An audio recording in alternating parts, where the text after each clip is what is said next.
공무원을 꿈꾸는 여러분들 안녕하세요. 처음 시작하게 되면 어떤 직렬을 골라야 하나 고민되실 거예요. 그런 고민을 덜어드리기 위해 오늘은 경쟁률이 가장 낮은 직렬 탑 5를 가져와 봤습니다. 어떤 직렬을 고를지 고민되시는 분들은 참고하셔서 선택해보세요.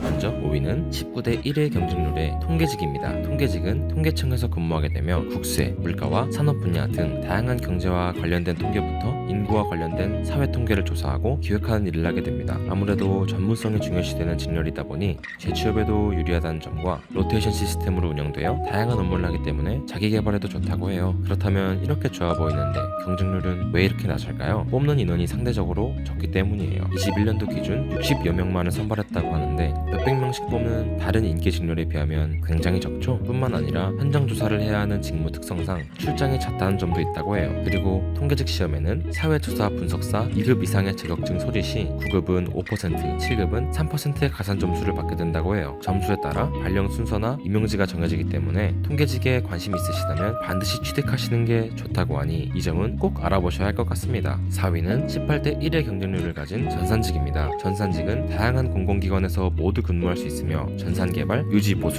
등 전산 관련 업무와 개인정보보호, 정보보안 관련 업무를 주로 맡게 돼요. 민원이 아닌 외주업체와 주로 상대하기 때문에 쾌적한 환경에서 근무가 가능하다고 해요. 그렇다면 전산직의 경쟁률이 낮은 이유는 무엇일까요? 우선 전산직이 되기 위해서는 국가기술 자격이 반드시 필요합니다. 9급 기준 대졸 이상만 가능한 정보보안 산업기사, 정보통신 산업기사, 사무자동화 산업기사, 정보처리 산업기사와 학력 제한이 없는 멀티미디어 콘텐츠 제작 전문가 자격증 중 한 개 이상을 가지고 있어야 합니다. 여기서부터 진입장벽이 느껴지시죠? 그리고 채용 인원이 너무 적고 지자체의 경우 매년 채용하지 않고 IT 인재들을 기업에서 많이 데려가다 보니 자연스럽게 지원자 수가 줄어 경쟁률이 낮아진다고 합니다. 하지만 전산직은 유연하고 자유로운 유계질서로 근무할 수 있고 전문가로서 공무원 일을 한다는 자부심을 얻을 수 있기 때문에 관심 있으신 분들은 알아보셔도 좋을 것 같네요. 3위는 17대 1의 직업상담직입니다. 직업상담직은 지방고용노동청에서 근무하게 되어 구직자들에게는 취업 성공 패키지를 통해 구직을 도와주고 실업자들에게는 실업급여와 같이 지원을 해주는 등 아마 한 번쯤은 마주해 본 적 있으실 거예요. 직업상담직은 기존 채용 인원이 평균 46명 뿐이었지만 취업 지원 제도와 고용보험 제도 확대 시행으로 21년도에는 채용 인원이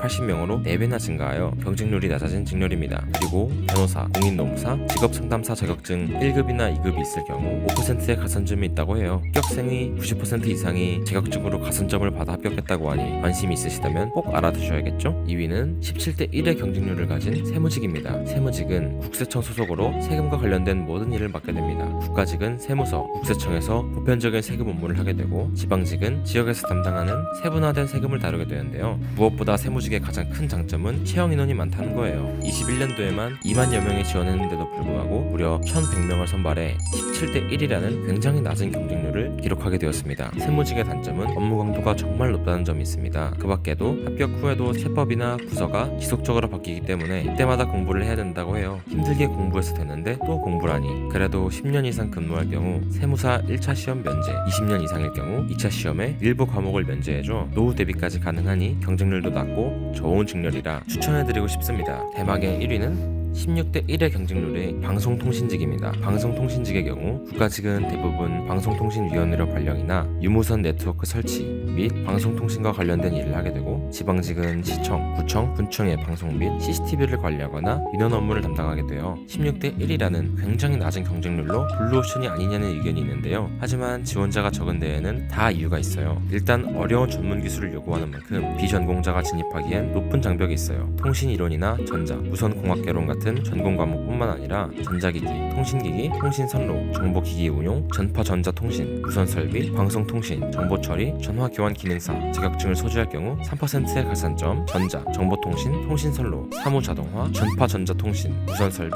방송통신, 정보처리와 같은 기사 이상의 자격증을 소지할 경우 5%의 가산점이 들어가게 된다고 합니다. 합격자의 80%가 가산점을 받은 응시생들이라고 하니 자격증이 없는 비전공 학생들은 지원할 엄두조차 내지 못해 자연스럽게 경쟁률이 낮아진 거죠. 그리고 채용 인원도 21년도 기준 66명으로 낮은 편에 속하고 지방직 시험의 경우 거주지 제한 요건을 충족해야만 응시할 수 있다는 점도 경쟁률이 낮은 이유라고 할 수 있겠죠. 지금까지 경쟁률 낮은 5가지의 직렬을 알아보았습니다. 어때요? 도움이 많이 되셨나요? 경쟁률이 낮아 합격하기 쉬운 것으로 착각하고 도전하실 수 있는데 그렇지만 않은 듯해요. 그러니 꼼꼼히 잘 알아보시고 나에게 맞는 직렬을 정해보세요. 여러분들의 고민에 도움이 되셨기를 바랄게요.